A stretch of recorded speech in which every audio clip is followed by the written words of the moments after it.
Assalamualaikum warahmatullahi wabarakatuh. Saya Erina Melanisari dari HPTB 2021. Di sini saya akan menjelaskan tentang pengenalan mikologi. Mikologi merupakan cabang ilmu pengetahuan yang mempelajari tentang jamur atau sering disebut juga cendawan. Mikologi berasal dari bahasa Yunani yaitu mykos yang berarti jamur dan logos berarti ilmu. Jamur merupakan salah satu tumbuhan yang tidak mempunyai klorofil sehingga bersifat heterotrof. Tubuh jamur terdiri dari benang-benang yang biasa disebut dengan hifa. Kumpulan dari hifa inilah yang membentuk anyaman bercabang-cabang yang disebut miselium. Adapun ciri-ciri umum dari jamur yaitu mempunyai inti sejati atau eukariotik. Tubuh jamur tersusun atas satu sel atau banyak sel, tidak mempunyai klorofil sehingga bersifat heterotrof atau parasit. Tubuhnya belum dapat dibedakan antara akar, batang, dan daun. Tubuhnya berupa hifa atau benang-benang halus, menyimpan makanan berupa glikogen, berkembang biak dengan membentuk spora, membelah diri, dan fragmentasi. Dinding selnya tersusun atas zat kitin. Jamur merupakan salah satu tumbuhan yang bisa tumbuh di mana saja dan sangat mudah untuk ditemukan. Salah satunya yaitu dapat ditemukan pada batang tumbuhan. Meski hidupnya selalu menumpang, tetapi tidak semua jamur bersifat parasit. Bahkan ada beberapa jamur yang bermanfaat bagi kehidupan. Klasifikasi jamur terbagi atas 4 macam. Salah satunya yang akan saya bahas lebih dalam yaitu Ascomycota. Ascomycota merupakan kelompok jamur yang terbesar dan paling beragam. Jamur ini memiliki karakteristik yang berbeda dari jenis jamur lain. Kata Ascomycota sendiri berasal dari kata ascus yang artinya kantung atau pundi-pundi.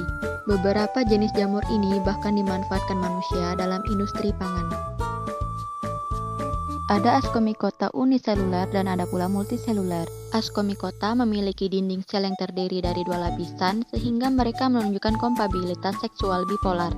Ciri umum Ascomycota adalah hifanya bersekat dan memiliki banyak inti. Dinding dari hifa tersebut diperkuat dengan selulosa yang bersifat heterokariotik atau membentuk zigosporangium di kariotik.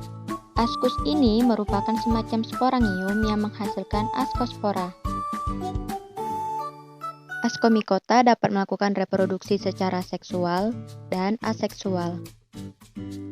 Reproduksi aseksual uniseluler dilakukan dengan cara pembelahan biner dan pembentukan tunas. Reproduksi aseksual multiseluler dilakukan dengan cara fragmentasi hifa dan pembentukan konidiospora.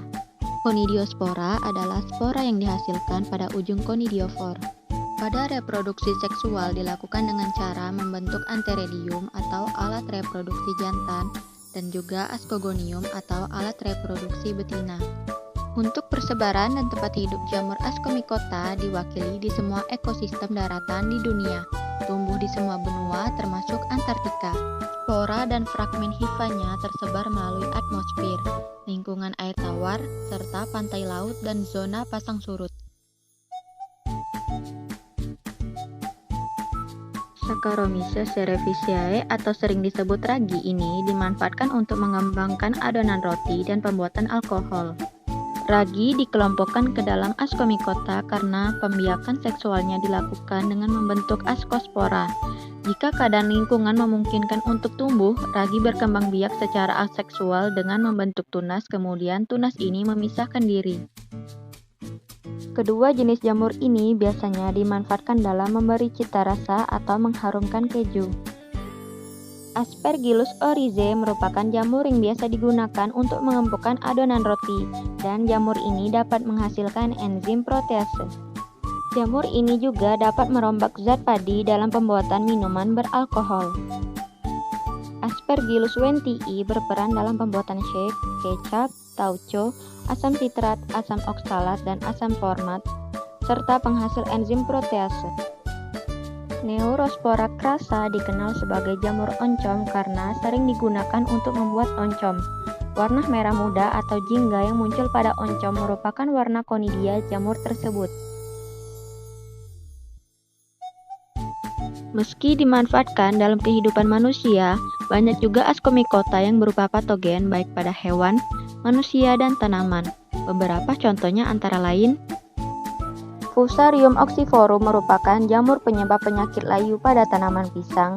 Jamur ini tersebar luas pada daerah yang membudidayakan pisang di Asia, Afrika, Australia, Amerika Tengah, dan Selatan. Fusarium oxyforum menyerang jaringan bagian vaskuler dan mengakibatkan kelayuan pada tanaman inangnya dengan cara menghambat aliran air pada jaringan xilem.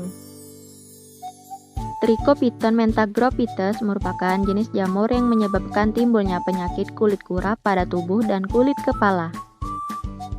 Candida albicans adalah jenis jamur yang biasa menyebabkan infeksi candidiasis. Candidiasis merupakan penyakit yang dapat menyerang siapa saja. Sebenarnya, Candida albicans merupakan salah satu jamur yang habitat aslinya memang berada di tubuh manusia. Namun, infeksi jamur ini biasanya terjadi di kulit, mulut, dan organ intim. Jika tidak mendapatkan penanganan, infeksi akibat jamur ini bisa menyebar ke bagian tubuh lain seperti usus, ginjal, jantung, dan otak. Sekian penjelasan dari saya. Apabila ada kata yang salah, saya minta maaf, dan kepada Allah saya mohon ampun. Saya akhiri. Wassalamualaikum warahmatullahi wabarakatuh.